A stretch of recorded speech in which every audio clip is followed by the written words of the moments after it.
और साथियों एक और वैकेंसी निकल के आई है यहाँ पर आईटीआई वाले छात्रों के लिए।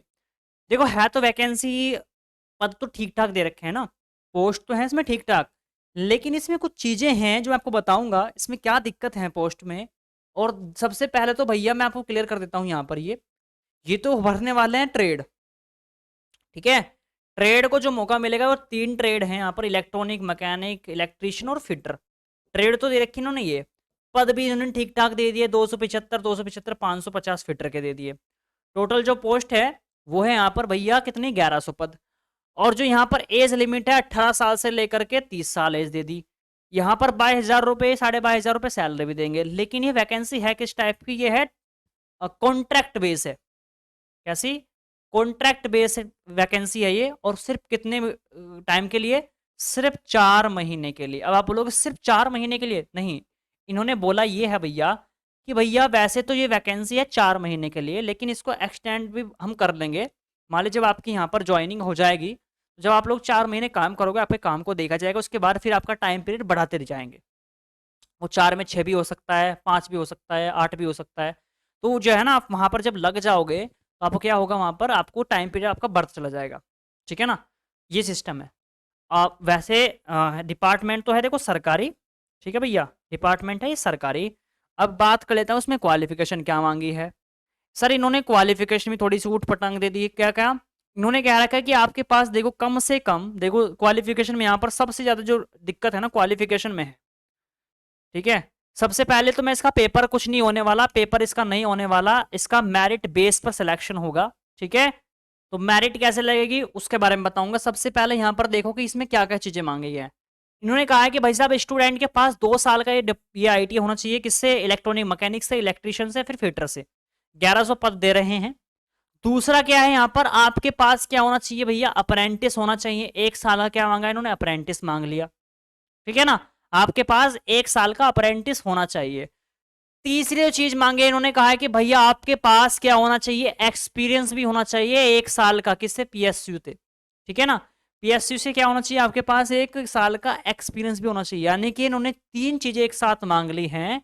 एक तो भैया आपके पास आईटीआई, प्लस आपके पास अप्रेंटिस, प्लस आपके पास एक्सपीरियंस, ठीक है ना।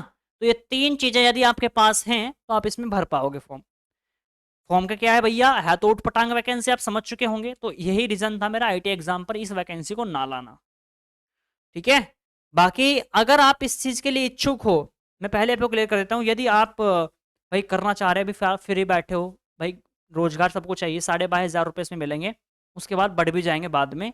तो और टाइम पीरियड ऐसा नहीं कि सिर्फ 4 महीने रहेगा, उस टाइम पीरियड आपका बढ़ता जाएगा इसमें, ठीक है ना। 4 महीने काम किया उसके बाद टाइम पीरियड आपका बढ़ जाएगा।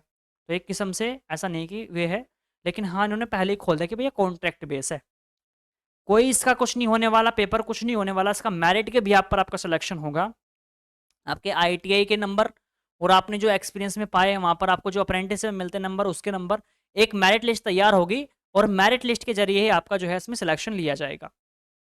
और डीएस के जो फॉर्म है, वो फॉर्म की मैं आपको बता देता हूँ। उसमें देखो उन्होंने बता दिया, जो 40% तो लेंगे हम अप्रेंटिस से और आपका एक्सपीरियंस से नंबर, ठीक है।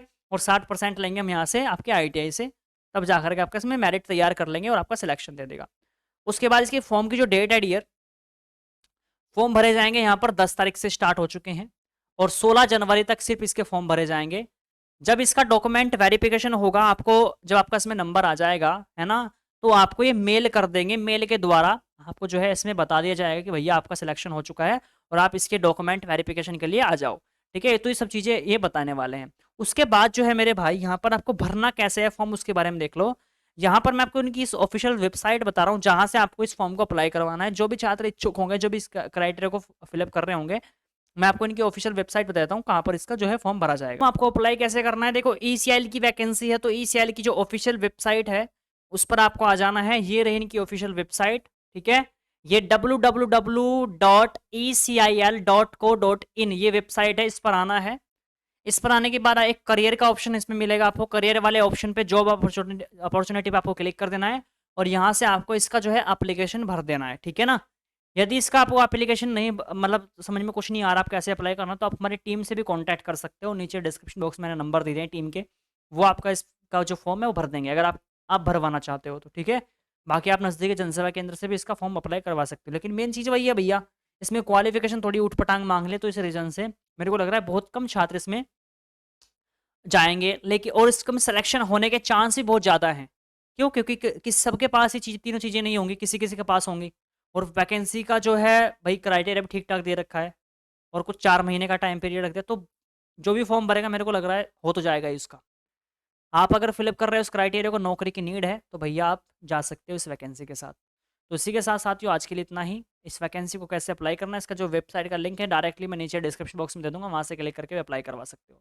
मिलता हूँ अगली वीडियो में साथियों, आज के लिए इतना ही। धन्यवाद।